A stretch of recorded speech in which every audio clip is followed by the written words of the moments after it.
नमस्कार, मैं हूं पद्मजा जोशी। 7 बजे इंडिया 360 की शुरुआत करते हैं उत्तर प्रदेश के मुख्यमंत्री योगी आदित्यनाथ के एक्शन से। मुख्यमंत्री बनने के बाद योगी पहली बार बुंदेलखंड के दौरे पर गए।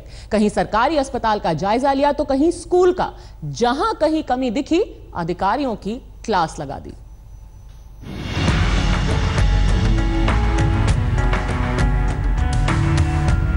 मुख्यमंत्री की कुर्सी पर सत्ता धारण करते हुए 1 महीने से ज्यादा का वक्त बीत गया है, लेकिन एक्शन मैन योगी आदित्यनाथ के काम करने के स्टाइल में बदलाव जरा भी नहीं।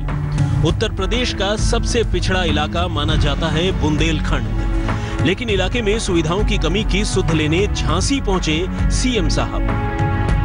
इन 6 तस्वीरों में आपको बुंदेलखंड दौरे में योगी के एक्शन का सार मिल जाएगा।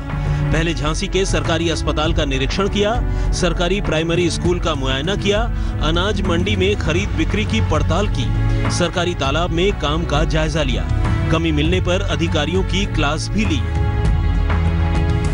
मुख्यमंत्री बनने के बाद योगी आदित्यनाथ पहली बार बुंदेलखंड के दौरा पर हैं और इसी दौरे के दौरान झांसी के इस अस्पताल में, जिला अस्पताल में वो पहुंचे हैं। औचक निरीक्षण कर रहे हैं, जगह जगह जा रहे हैं, देख रहे हैं किस तरीके से इंतजामात है। गौरतलब है कि इसके पहले भी योगी आदित्यनाथ कई अस्पतालों का दौरा कर चुके हैं और वहां पर सख्त निर्देश दिए हैं कि अस्पताल में साफ सफाई की व्यवस्था हो, मरीजों के साथ व्यवहार अच्छा हो। बुंदेलखंड के बारे में मैं कह देना चाहता हूं कि माननीय प्रधानमंत्री जी ने जितनी योजनाएं बुंदेलखंड के लिए स्वीकृत की हैं, अगर ये सब योजनाएं लागू हो जाएं तो 2 वर्ष के बाद बुंदेलखंड में पानी की समस्या नहीं रहेगी। बदहाल खेती, कर्ज, भुखमरी और किसानों की आत्महत्या बुंदेलखंड की बड़ी समस्याएं हैं। योगी ने झांसी और महोबा में 2 किसानों के आत्महत्या मामले की रिपोर्ट भी तलब की है। इसके अलावा शाम में राज्य के 8 मंत्रालय सीएम के सामने अपने विभागों का प्रेजेंटेशन देंगे।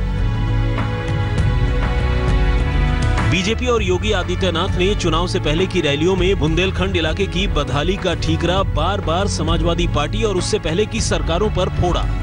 अब सत्ता बीजेपी के पास है। इलाके को खुशहाल करने की बड़ी चुनौती इनके सामने है। लखनऊ से कुमार अभिषेक के साथ शिव पूजन झा, झांसी, आज तक। एक और जहां योगी आदित्यनाथ सरकार की छवि संवारने में लगे हैं, वहीं योगी के मंत्री सत्यदेव पचौरी ने दिव्यांग कर्मचारी का अपमान कर अपनी छवि खराब कर ली। कुछ ऐसे।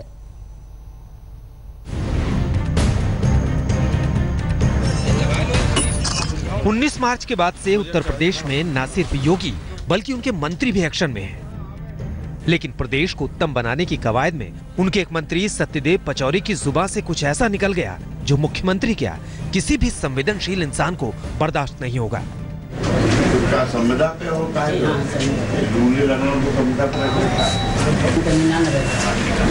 देखो सफाई क्या करेगा बताइए, तभी ये हालत है सफाई की। लखनऊ के खादी ग्रामोद्योग कार्यालय का खादी ग्रामोद्योग मंत्री सत्यदेव पचौरी ने औचक निरीक्षण किया। ऑफिस पर गंदगी देख मंत्री जी का पारा इतना गर्म हुआ कि मर्यादा से ही नाता टूट गया। एक दिव्यांग सफाई कर्मी को उसके शारीरिक कमी पर अपशब्द तक कह गए। हालांकि बाद में सफाई जरूर पेश की, लेकिन तब तक दिव्यांग कर्मचारी का दिल टूट चुका था। केवल इतना कहा कि योग्य व्यक्ति रखो। जो व्यक्ति जिस काम के लिए है ना, वो बेचारा कमजोर, असहाय, अरे उसको और कोई काम दे दो। और यहाँ अच्छे व्यक्ति को मैंने ये कहा कि 1 नहीं 2 रख लो। जी हाँ, इससे कल से हम लोग बड़ा टेंशन में हैं। हम ही चीज़ को बुरा मान करके चल रहे थे और यही चीज़ हमको बहुत खरीद कर से। अच्छा, आप कितने वर्षों से कार्य कर रहे हैं? 18 साल हो गए सर, 18-19 साल चले। कभी कोई ऐसी बात हुई इससे? अभी आज तक ऐसे पहले कभी नहीं किया। रोजगारी बहुत है, कर्मचारी बहुत है। हम लोग IAS अफसर बंगलों पर भी काम किए हैं, ऐसा आज तक कुछ नहीं है। उत्तर प्रदेश में बीजेपी को प्रचंड जनादेश मिला है, लेकिन सत्ता और सरकार कहीं भी किसी को किसी के अपमान की इजाजत नहीं देती। लखनऊ से कुमार अभिषेक के साथ रंजय सिंह, कानपुर, आज तक। उत्तर प्रदेश में ही अल्पसंख्यक मामलों के मंत्री मोहसिन रजा की छापेमार एक्शन जारी है। इस बार निशाना बना सुन्नी वक्फ बोर्ड और शिया वक्फ बोर्ड का दफ्तर में घुसते ही मंत्री जी आग बबूला थे। पहले गंदगी पर भड़के, फिर रिकॉर्ड रूम का अस्त व्यस्त हाल देखकर मंत्री जी का पारा 7वें आसमान पर पहुंच गया। वहां कार के भीतर जले हुए कागजात भी मौजूद थे। मोहसिन रजा ने पुलिस बुलाकर गाड़ी समेत कागजात को सील करने का आदेश दे दिया। अगली खबर भी उत्तर प्रदेश से ही। वहां के कौशाम्बी में डीएम, बीडीओ और दूसरे बड़े अफसर एक गांव में प्रधानमंत्री आवास योजना की जांच करने के लिए पहुंचे, लेकिन इन अफसरों का पाला गांव में अपने ही एक जूनियर अफसर से कुछ ऐसा पड़ा कि परेशान करने वाली तस्वीरें सामने आई। खबर आपके लिए भी जरूरी है और योगी सरकार के लिए भी। प्रसाद रहते हैं वो देख लीजिए सर। जहाँ अर्जुन प्रसाद रहता 15 साल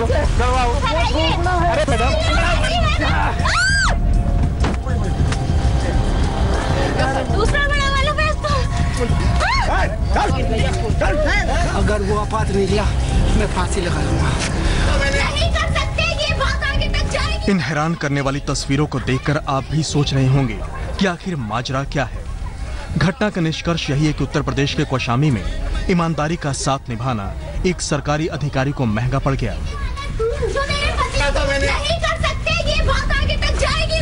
एडीओ कोऑपरेटिव रईस उज़्ज़मा को कौशाम्बी जिले के मझनपुर ब्लॉक में प्रधानमंत्री आवास योजना में जांच की जिम्मेदारी सौंपी गई थी।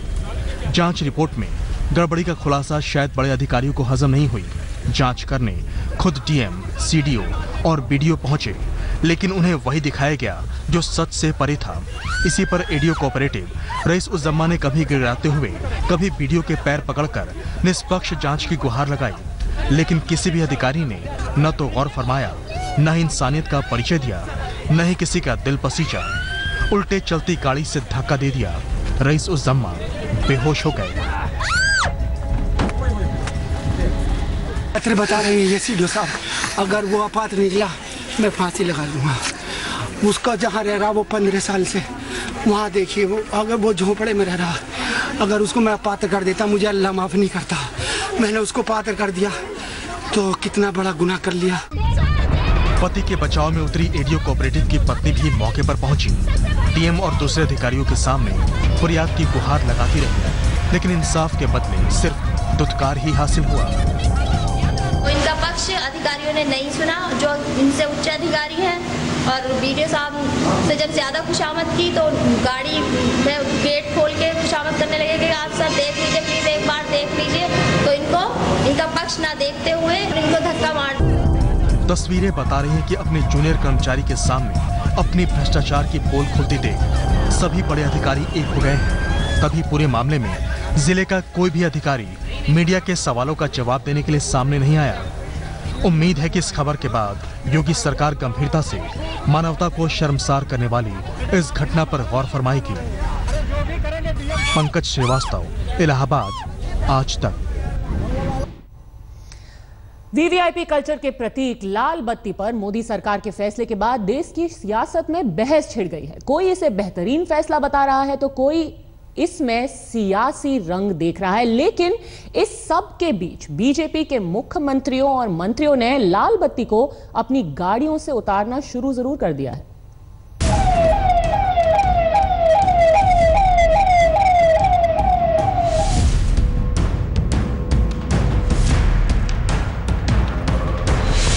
लाल बत्ती को मोदी सरकार ने रेड सिग्नल क्या दिखाया, मंत्री से लेकर सीएम तक इससे तौबा तौबा करने लगे।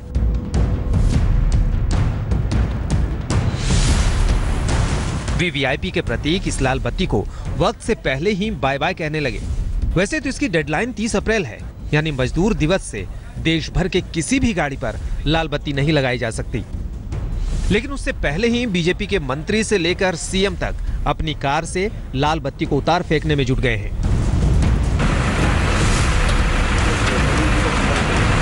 आने वाले समय में आपको लाल बत्तियां नहीं दिखाई देंगी। जो आवश्यक है, जो एक निर्देश है, जो निर्णय है, उसी के अनुसार आपको बत्तियां दिखाई देंगी। लाल बत्तियां जब आदरणीय प्रधानमंत्री जी, आदरणीय मुख्यमंत्री जी और हम सब लोग जब उतार रहे हैं तो उसके बाद मुझे नहीं लगता है कोई लाल बत्ती लगा के चलेगा। अब ये लाल बत्ती की जरूरत क्या है?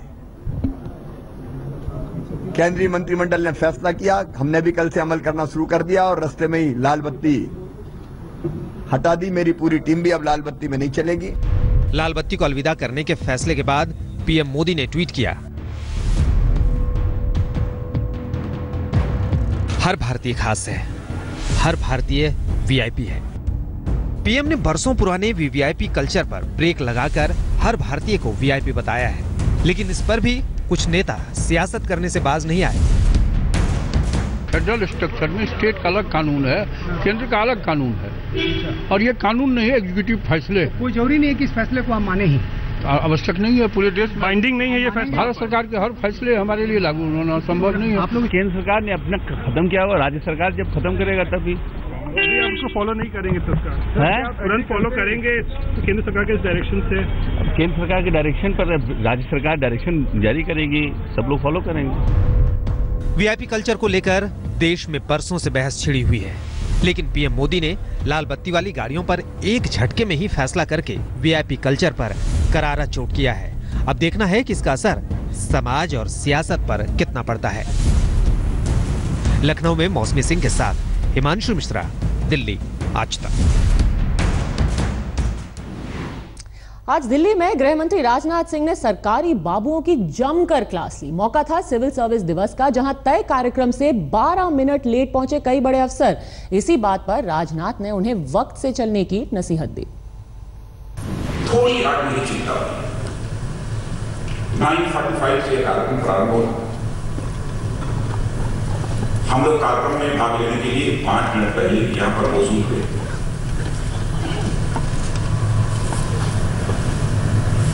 यदि कार्यक्रम प्रारंभ हुआ 9:57, कारण बहुत सारे हो सकते हैं, कारण सही भी हो सकते हैं, लेकिन मैं समझता हूं कि यह अवसर है को इंटरसेप्ट करना चाहिए कि ऐसे हालात क्यों है।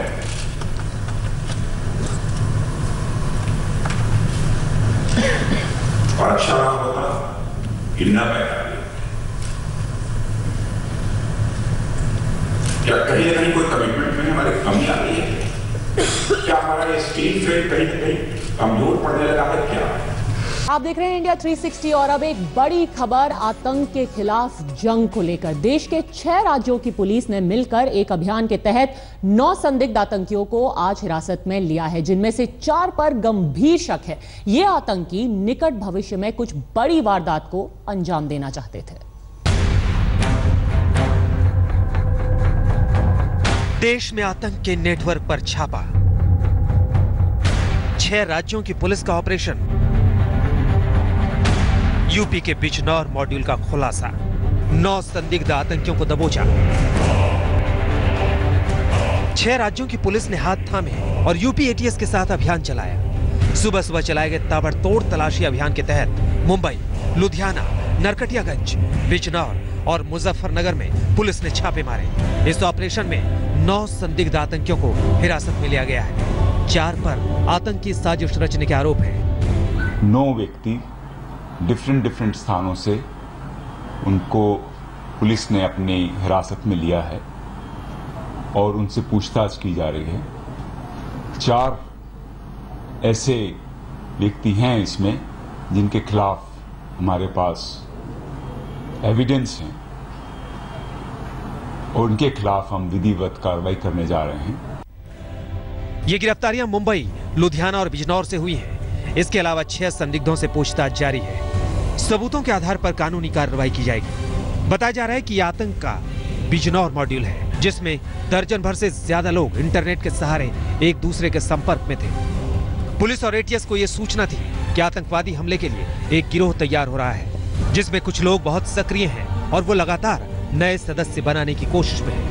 दिल्ली पुलिस की special cell, Andhra Pradesh CI cell, Maharashtra ATS, Punjab police और बिहार पुलिस के साथ किए गए इस ऑपरेशन में बड़ी साजिश का खुलासा हुआ है। बिजनौर मॉड्यूल देश में बड़े आतंकी हमले की खतरनाक योजना बना रहा था। अरविंद ओझा, दिल्ली आज तक। 360 में अब एक खबर कुछ हटके। केंद्रीय गृह राज्य मंत्री किरण रिजिजू को तो आपने कई मौकों पर देखा होगा, अलग अलग कार्यक्रमों में देखा होगा। अब एक तस्वीर उनके जिम की देखिए। अपनी सेहत का खास ख्याल रखने वाले रिजिजू जमकर पसीना बहा रहे हैं। किरण रिजिजू ने खुद ये वीडियो सोशल मीडिया तो सिर्फ योगा ही नहीं, बकायदा जिम जाकर पूरी कसरत करने में विश्वास रखते हैं किरण रिजिजू। आज के लिए इंडिया 360 में बस इतना ही।